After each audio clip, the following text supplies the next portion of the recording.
C'est très important le repérage des troubles de neurodéveloppementaux.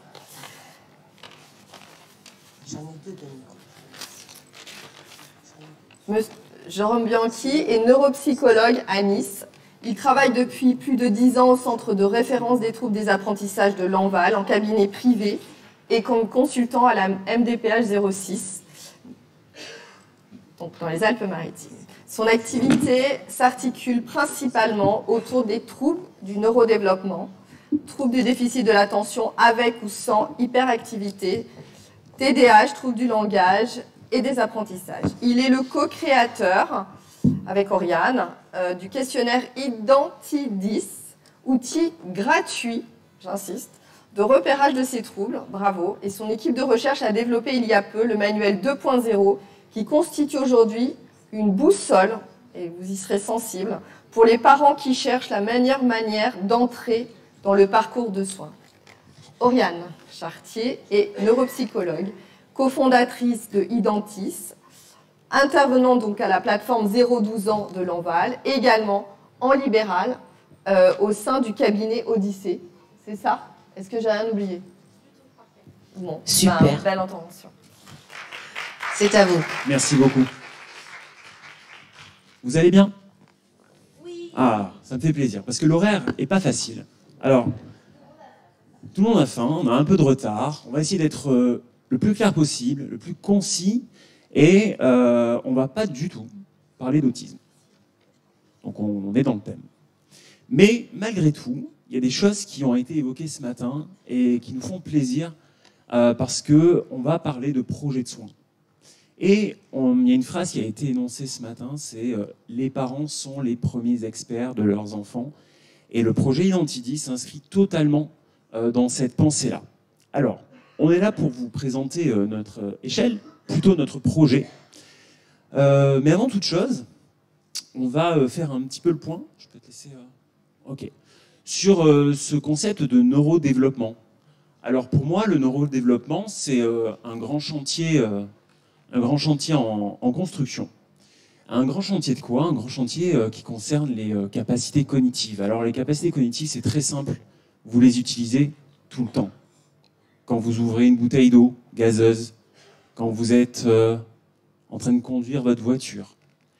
Donc, ces capacités cognitives vous servent à, je dirais, gérer la routine. Mais ces capacités cognitives vous servent aussi à gérer ce qu'on appelle l'inattendu. Par exemple, quand le gaz s'échappe un peu trop vite de cette bouteille d'eau. C'est votre capacité à réagir et à refermer rapidement le couvercle, le bouchon. Et puis, conduite automobile, vous êtes en mode automatique. Je ne sais pas si ça vous arrive des fois. Vous arrivez au point B et vous n'avez plus conscience du trajet que vous avez accompli. Eh ben, c'est votre capacité aussi à réagir si devant vous, il y a une voiture qui freine. On s'est souvent posé la question, est-ce que l'enfant, quand il naît, est-ce qu'il est vierge de toute procédure, de toute connaissance, et est-ce que c'est le contact avec l'environnement qui va créer petit à petit l'émergence de ses capacités cognitives, ou est-ce qu'au contraire, l'enfant, quand il naît, il est déjà tout équipé, voilà, pour affronter le monde. Bon, aujourd'hui, on sait que c'est pas blanc ou noir, c'est un peu des deux. Et parmi ces capacités cognitives, il y a des capacités cognitives qui vont s'appuyer sur les apprentissages implicites. Alors en bas, langage oral, motricité. C'est-à-dire que on a tous et toutes un socle commun, génétique, une boîte à outils qui va nous permettre d'acquérir peu à peu, face à notre environnement, ces capacités cognitives. Ça veut dire que là, ça n'a rien à voir avec l'école. On est bien d'accord que le langage oral ne se développe pas grâce à l'école. OK? Versus, merci. Versus cette pensée qu'on peut avoir des fois en disant mais le cerveau, c'est un organe incroyablement infini, il est capable de tout faire.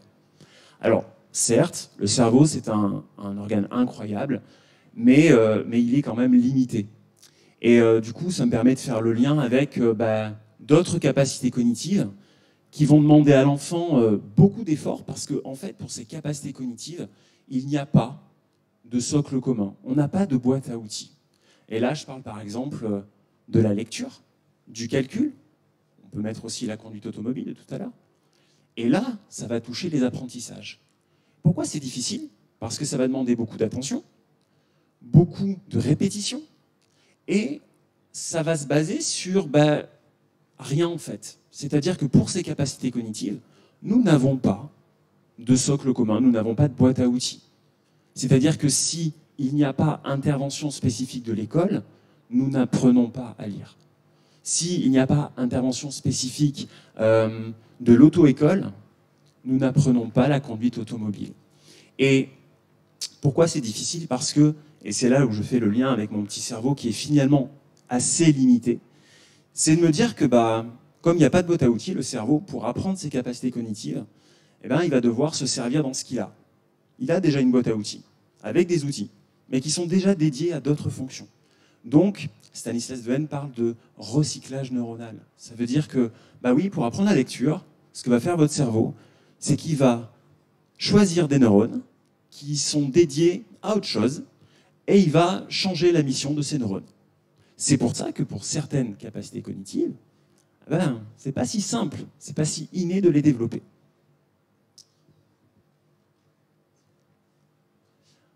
Et quand ça fonctionne bien, ça fonctionne très très bien. Si je vous montre le mot abeille, vous allez avoir beaucoup de mal à réfréner sa lecture.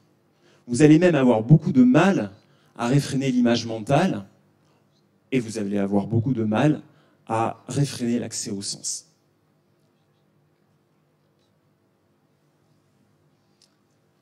Alors moi maintenant je vais vous parler des fonctions exécutives. Donc on a parlé des apprentissages implicites, des apprentissages explicites. Et la thématique de notre intervention aujourd'hui, c'était donc une échelle. Une échelle qui va toucher à des difficultés spécifiques à certaines fonctions cognitives. Alors je vais commencer avec les fonctions exécutives. Vous avez par exemple l'inhibition. L'inhibition, ça va être votre capacité à vous empêcher de dire quelque chose. Par exemple, un enfant va éviter de couper la parole en classe à son camarade. Pour ma part, ça va être ma capacité à m'empêcher de terminer toutes les viennoiseries qui sont dans le bureau pendant la matinée de travail. Vous avez ensuite la flexibilité mentale. Alors, c'est un peu la souplesse de votre cerveau. Pour ça, je vais vous prendre un exemple que je vois au quotidien. Par exemple, dans les services avec les secrétaires, je vais vous parler notamment des secrétaires médicales. Elles ont une capacité de flexibilité mentale du tonnerre. C'est-à-dire qu'elles ont la capacité de gérer un appel avec un parent, de se faire interrompre par un collègue qui ne sait pas faire fonctionner l'imprimante, de modifier le rendez-vous d'un médecin, et tout ça sans perdre le fil de ce qu'elles sont en train de faire et sans perdre la tête non plus à la fin de la journée. Pour que cette flexibilité mentale fonctionne bien, vous avez également besoin d'une bonne mémoire de travail.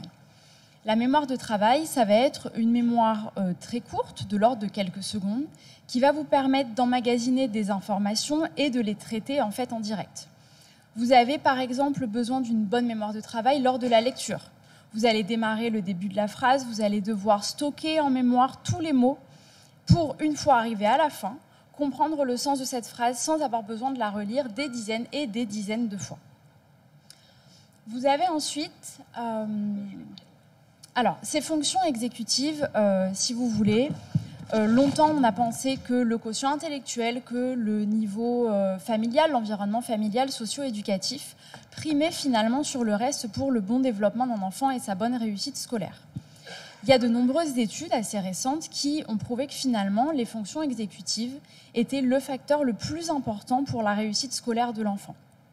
Ils sont même allés jusqu'à faire des études au sein d'une même fratrie, donc qui vivent en fait dans le même environnement familial, et pour qui il y a de meilleures compétences exécutives chez l'un par rapport à l'autre.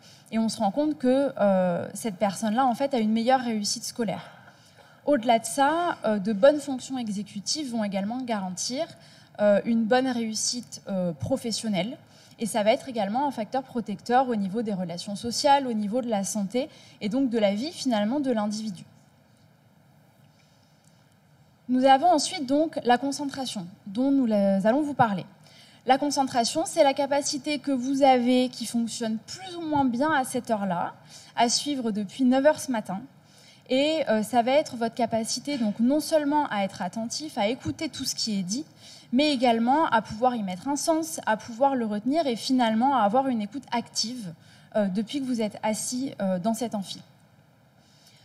Donc, maintenant, on va vous parler un petit peu plus des troubles neurodéveloppementaux, après vous avoir parlé brièvement du neurodéveloppement.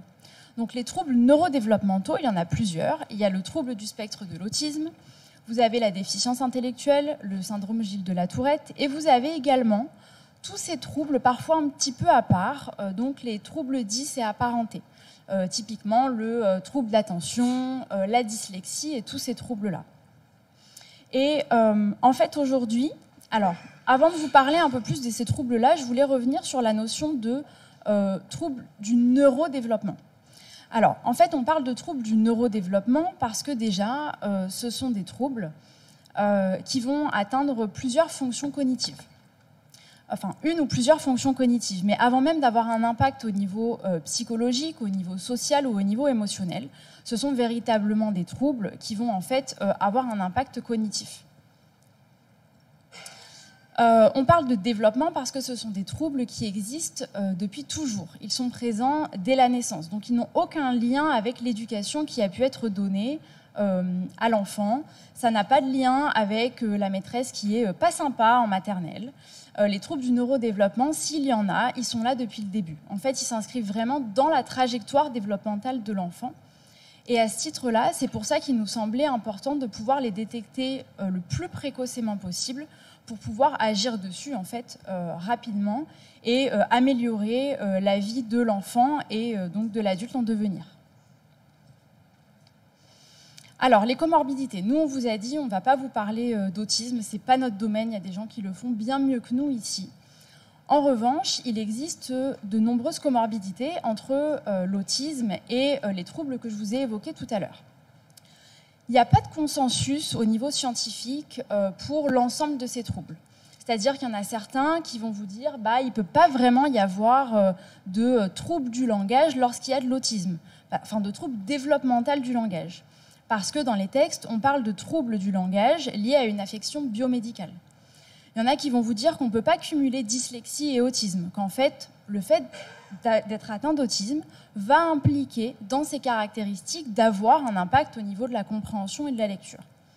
Finalement, nous, on s'est dit, peu importe, ce n'est pas notre domaine. Ce qui nous semblait en fait intéressant, au-delà de mettre en quelque sorte une étiquette pour ce diagnostic, il nous semblait plus pertinent de pouvoir nous focaliser sur les difficultés réelles des enfants et des adolescents et de se détacher de cet aspect théorique et de finalement avoir une approche beaucoup plus pratique. Et donc c'est dans ce cadre-là en fait qu'on a pensé l'outil Identidis que je vais te laisser présenter. Vous êtes incroyablement concentré. Je ne sais pas comment vous faites. Alors, on va partir d'un exemple très concret. Une famille A, peu importe, qui a un enfant. Cet enfant, il est en bonne santé. Et en général, ce qui se passe, c'est la première alerte. Ça vient généralement de l'école, en tout cas très souvent de l'école. Et à partir de là, voilà, notre enfant, il a des difficultés, il a un retard. En fait, il y a quelque chose qui cloche dans sa scolarité. Et j'ai bien aimé tout à l'heure dans le cabinet dentaire, le labyrinthe, c'est un petit peu ce qui se monte devant les yeux des parents quand, effectivement, il y a cette alerte. La première question qu'on se pose, c'est par quelle porte rentrer. Et nous, on voit beaucoup d'errances diagnostiques. Au centre de référence, on a un centre de niveau 3, on a des enfants qui viennent chercher leur diagnostic tardivement, en termes d'âge, en moyenne 10 ans, voire un peu au-delà, ce qui est quand même très tardif. Et donc, on s'est posé la question de savoir pourquoi autant d'errance, qu'est-ce qui pose le plus de problèmes aux parents, quel est le frein principal à la construction et surtout à l'entrée dans le parcours de soins. Et on s'est dit qu'en fait, oui, une fois qu'on a une alerte en tant que parent, qui je dois consulter? Mon enfant ne parle pas. D'accord? Mon enfant ne parle pas à 4 ans. Qui je dois consulter en priorité? D'accord? Première question. Deuxième question, est-ce que c'est de la mauvaise volonté? Parce qu'en fait, son frère plus jeune, il y arrive très bien. Est-ce que c'est juste un retard? Est-ce qu'il faut un soutien scolaire, etc., etc. Et donc, avec notre outil, donc c'est un outil qui a été élaboré voilà, on a eu l'idée de l'outil en 2014, il a été finalisé en 2018. C'est un outil qui est complètement gratuit et c'est un outil qui a été pensé en premier lieu pour les parents. Parce qu'effectivement, la phrase qui a résonné ce matin, elle résonne pour nous depuis des années. C'est que les parents sont les premiers experts des enfants. Ce sont des experts sans forcément de connaissances, mais ce sont quand même des experts. Et du coup, on s'est posé la question, on s'est dit, en fait, des questionnaires, il en existe plein. Mais la problématique de ces questionnaires, c'est que quand vous êtes parent et que vous êtes en train de compléter un questionnaire, c'est que déjà, vous avez tapé à la porte d'un professionnel. Parce qu'en général, c'est le professionnel qui vous donne le questionnaire. Le CONERS pour le TDAH, etc., etc. Et nous, on s'est dit, mais pourquoi les parents n'auraient pas droit à leur propre questionnaire? C'est-à-dire que mettre entre les mains du parent, finalement, le pouvoir de repérer et d'identifier. Ça ne veut pas dire diagnostiquer, attention. Identity, ce n'est pas un outil diagnostique. On ne va pas se fâcher. C'est un outil de repérage. Et donc, du coup, on a mis au point ce questionnaire qui va balayer différentes sphères cognitives. On les a un petit peu évoquées tout à l'heure. L'attention, la concentration, le langage oral, le langage écrit, la motricité, les fonctions exécutives. Et donc, aujourd'hui, le questionnaire parent, il est complétable en ligne, c'est-à-dire que si vous n'avez pas envie d'imprimer, d'utiliser un crayon, vous complétez le questionnaire sur le site internet, ou alors vous le complétez à la main. Peu importe, c'est comme vous voulez. Et l'avantage de ce questionnaire, c'est qu'on a eu la chance d'avoir comme partenaire, par exemple, le gouvernement monégasque, l'éducation nationale, l'hôpital Lanval, et ça nous a permis en fait de créer des normes. Créer des normes, ça veut dire que le questionnaire, aujourd'hui, il est en capacité de vous dire si votre enfant, il est dans le vert sur le langage oral, c'est-à-dire qu'il n'y a pas de problème, a priori. S'il est dans le orange, oh là là, on va commencer à s'inquiéter un peu et peut-être qu'on va commencer à mettre en place certaines démarches. Ou alors, est-ce qu'il est dans le rouge, c'est-à-dire qu'au regard des normes, le questionnaire identifie de réelles difficultés pour votre enfant. Donc on était super contents parce qu'on a réussi à donner un outil gratuit aux parents. Pour une fois, ils ne payent pas pour quelque chose. Ils ne payent pas pour un time timer. Ils ne payent pas pour une frise de la douleur, etc., etc. Donc on était assez contents. Et puis on s'est dit, mais en fait, on a fait la moitié du travail. Parce que le retour des parents, c'était effectivement super. Maintenant, j'arrive à identifier les difficultés de mon enfant. Mais je fais quoi maintenant? Voilà. Et donc, du coup, on a créé la boussole. Alors, je crois qu'elle est un petit peu plus loin, la boussole. Ça, on reviendra. Tiens, tu peux... Ouais, on reviendra après. La boussole, c'est le manuel 2.0. En fait, le manuel 2.0, on s'est dit, il existe plein de bouquins de gens bien plus intelligents que nous, qui savent mieux écrire que nous. Mais souvent, ces livres, ils sont pas accessibles pour les parents. C'est compliqué. Souvent des livres professionnels. Et on s'est dit, ce qu'on va faire, c'est qu'on va compiler toutes les dernières données scientifiques au regard de ces troubles et on va les vulgariser. On a fait un gros travail de vulgarisation. On a été très, très vulgaire. Très vulgaire. Et on a tout compilé dans ce livre qui est gratuit, qui est téléchargeable sur le site. Et en fait, ce livre, c'est comme vous voulez. C'est soit un gros livre de 200 pages, soit c'est 5 livres. Un livre par compétence cognitive. Donc ça veut dire que si votre enfant il s'allume dans le rouge sur le langage oral, vous pouvez simplement lire la partie sur le langage oral. Et on a pensé aussi aux gens qui n'aiment pas trop lire. Moi, j'aime pas trop lire. Et on a décidé de tourner des vidéos pour expliquer aux parents, de manière encore plus ludique, plus vulgarisée, en fait, à quels troubles peuvent s'apparenter un point rouge sur le langage oral. Qui est-ce qu'il faut consulter en priorité? Est-ce que c'est payant? Est-ce que c'est remboursé par la Sécu? Est-ce qu'il faut une prescription médicale? Ok, je dois aller voir une orthophoniste. Il y a 6 mois d'attente. Qu'est-ce que je dois faire en attendant? Et ce qu'on a décidé de faire, c'est de psycho-éduquer les parents. C'est-à-dire de les rendre experts, tout comme ils étaient experts avant, mais de leur donner de la connaissance. Et on a parlé aussi, j'ai vu ce matin sur une slide, aménagement raisonnable. Aménagement raisonnable. On a parlé d'aménagement raisonnable parce qu'on est tous tombés d'accord. On était 3. Et on était tous les 3 d'accord, quand on a écrit le livre, c'est qu'il ne faut pas attendre le diagnostic pour aider un enfant. D'accord ? Tu peux revenir juste avant. Et tout à l'heure, je vous ai dit que le questionnaire Identidis, maintenant, c'était plutôt un projet Identidis, parce que, oui, après le questionnaire parent, après le manuel 2.0, là, on va plancher sur un questionnaire pour les enseignants. Parce que les deuxièmes professionnels des enfants, ce sont les enseignants. Pourquoi ? Parce qu'en fait, ils passent 80% de leur temps avec eux. Donc, on a décidé de créer le même questionnaire, alors avec des questions différentes, mais pour les enseignants. Donc ça, c'est notre projet de cette année. On ne sait pas si ça sortira cette année. On a encore la chance d'avoir de magnifiques partenaires, notamment le gouvernement monégasque, qui nous suit encore pour cette belle aventure. Et l'objectif pour nous, c'est d'optimiser le repérage de ces enfants pour qu'on arrête de voir des enfants en errance diagnostique à l'âge de 10 ans, d'accord, et qu'on puisse tous se mettre d'accord sur un parcours de soins qui serait structuré. Pour ceux qui sont intéressés, et Oriane a fait un gros travail là-dessus, c'est qu'on a la chance aujourd'hui, pour la version parent, d'avoir des versions traduites, donc en anglais, en arabe et en portugais. Donc ça veut dire que pour certaines communautés, la langue n'est plus forcément un frein. Et on a la possibilité de proposer le questionnaire dans des langues différentes. Pour terminer, si je dois faire un petit résumé, puis peut-être je passerai le micro si vous avez des questions. Identidis, c'est gratuit. Et comme dit Facebook, ça restera toujours. Voilà. On est une équipe bénévole. On n'est pas beaucoup, mais on est très motivés. C'est une échelle qui aura pour vocation d'évoluer dans le temps. Et puis on espère avoir encore le soutien de plein de partenaires, comme c'est le cas aujourd'hui, pour pouvoir faire de cette échelle, je dirais, un outil juste essentiel. Je vous remercie beaucoup.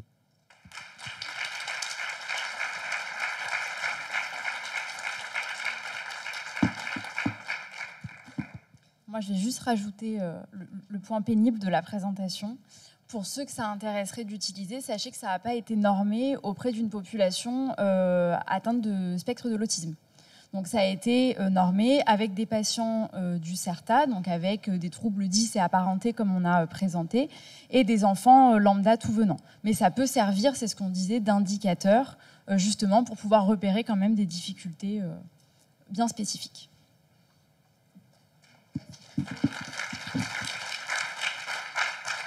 Donc place aux questions. Et merci beaucoup, c'était passionnant.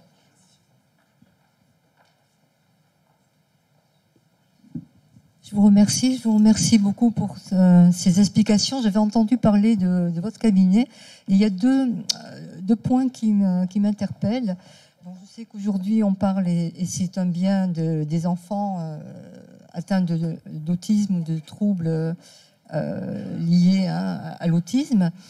Vous venez d'indiquer, en fait, faites la différence entre l'identification et le diagnostic.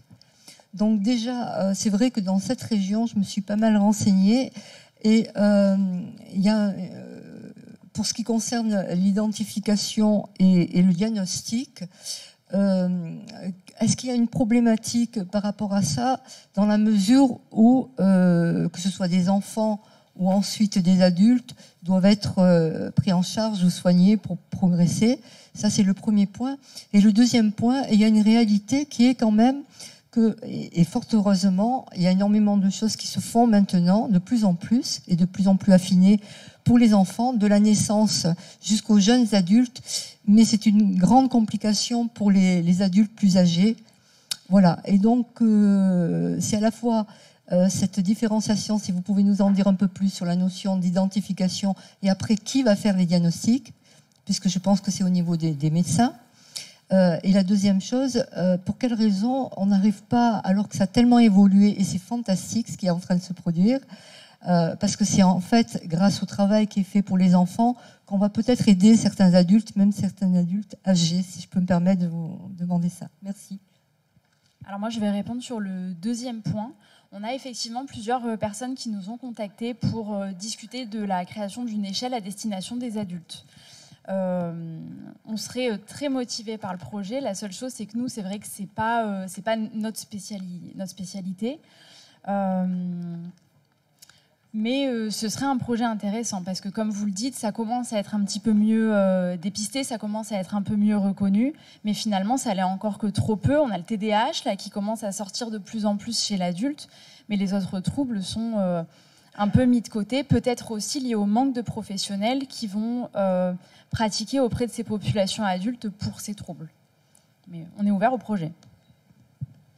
Merci. Une question je réponds suivante. Je réponds juste à la première partie. Vite fait. Excusez-moi. Non. Je croyais que... Oui, la différence entre identification et diagnostic, on le fait. On l'a fait dans le manuel. C'est-à-dire que, bien sûr, que le médecin, il a le rôle très important de la validation de diagnostic. Après, le médecin, il n'a pas non plus le pouvoir seul de pouvoir effectivement faire tous les examens pour le langage écrit, le langage oral. Donc, on va dire que nous ce qu'on veut insuffler avec Identidis, c'est vraiment le travail de coopération, mais surtout hiérarchiser les soins. C'est-à-dire qu'on a entendu beaucoup de prise en charge intéressante, émergente, etc. Mais c'est vrai que nous, on voit aussi beaucoup de parents qui s'éparpillent énormément. Et le manque de coordination, quelquefois, entre les professionnels fait que on prend en charge parce qu'on a déterminé que l'enfant il avait des difficultés en motricité fine. Donc, on va prendre en charge en motricité fine. Mais est-ce que cette difficulté-là, c'est véritablement la difficulté la plus handicapante, en fait, pour l'enfant à l'instant T? Est-ce que c'est véritablement ce sur quoi on doit appuyer la prise en charge? Donc, pour ça, on a besoin d'un médecin qui coordonne. C'est peut-être aussi ce qui fait défaut dans la vraie vie, c'est-à-dire qu'on a des médecins, pas toujours des médecins spécialistes et pas toujours des médecins en capacité de coordonner. Donc on en a quand même quelques-uns, mais ça fait quand même goulot d'étranglement à l'arrivée. Et c'est vrai qu'on est conscient des difficultés qu'on peut rencontrer quand même. Enfin, surtout dans le 06, moi je parle que ici, parce qu'ailleurs je ne sais pas comment ça se passe, mais ici c'est un peu une réalité. Il n'y a plus de modérateur. Oui.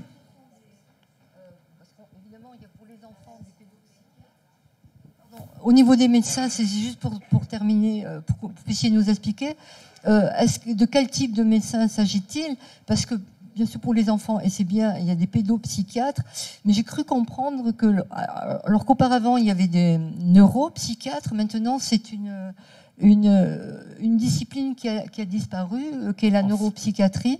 Voilà. Donc, pardon. Et donc, savoir vers quel genre de médecin diriger les parents ou les personnes plus âgées. Voilà. Je ne pense pas qu'il y a un genre de médecin. Je pense que ce qui va faire que... Spécialisation, pardon. Oui, mais justement, c'est la notion de spécialisation. On a la chance de travailler avec des pédiatres qui sont spécialisés. On a la chance de travailler avec des généralistes qui sont spécialisés. Et des pédopsychiatres et des neuropédiatres. Et en fait, si vous voulez, alors à mon humble niveau, mais peut-être qu'il faudrait que je passe le micro au médecin, mais il n'y a pas de... Voilà, c'est pas le médecin label rouge pédopsychiatre qu'il faut aller voir, c'est juste le médecin qui s'y connaît. Parce qu'autant vous pouvez tomber sur un pédopsychiatre qui ne connaît rien, et autant vous pouvez tomber sur un généraliste qui s'est spécialisé dans la prise en charge de la coordination de ces troubles. Bonjour, je vous remercie pour tous vos travaux parce que c'est remarquable. Je suis médecin et justement, le repérage est très tard. Ce que j'observe, c'est que le médecin, je suis un petit peu là dans ma spécialité de l'enfance et de leur repérage des troubles justement de neurodéveloppement. À quand une Identidis pour les médecins? Ah, mais il est pour les médecins.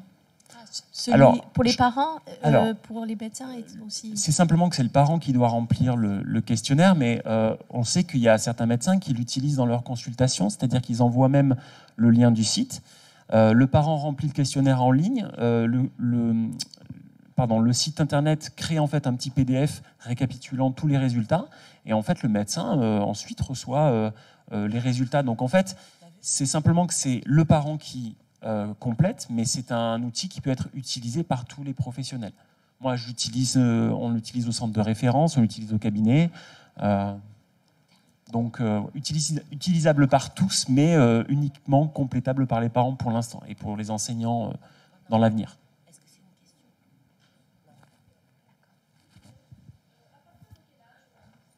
Ah oui, je ne l'ai pas dit. Alors, la version parents, c'est pour les enfants scolarisés du CE1 à la 3e. Pas avant. Ouais. Alors. Oui. Là, j'étais un peu tardif. Alors, il y a 2 raisons. Première raison, on a tenté la création d'une version maternelle. C'était très compliqué parce qu'en fait, en termes de signe d'appel, il faudrait faire une échelle pour tous les 6 mois. C'est-à-dire que les choses évoluent tellement rapidement que c'est une construction d'échelle assez complexe. Donc, on n'a dans l'idée pas abandonné l'idée, mais voilà, ça prendra plus de temps. L'échelle Identilis, elle a mis 7 ans à sortir de terre. Et pour la version CP, en termes de signe d'appel, étant donné qu'on rentre dans les apprentissages, ça nécessiterait effectivement qu'on fasse une échelle CP. Alors, la version enseignante, elle ne sera pas dédiée au collège, puisqu'on parle de repérage précoce. Elle sera dédiée en fait aux élèves scolarisés du CP. On va inclure le CP pour le coup, pour les enseignants, jusqu'au CM2. Voilà. Merci beaucoup. On va devoir clôturer et quitte à ce que les questions continuent vers vous à la pause, on reprendra à l'heure. Écoutez-moi tous. Alors vas-y, tu dis Docteur Dieja Saravan. Les troubles du comportement et les phénomènes douloureux. Laetitia Davidovic. Axe. Microbiote. Intestin, cerveau et autisme. Après, qui ça? Corinne Baculard et après Élodie Atlantis.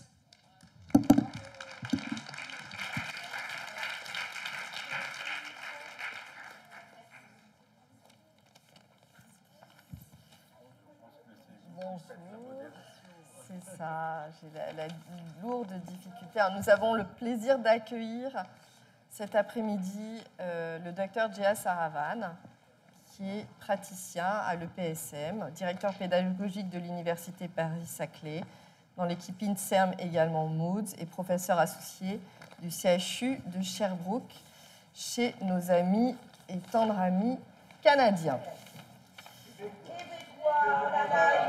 Excusez-moi, je m'excuse pour toutes les personnes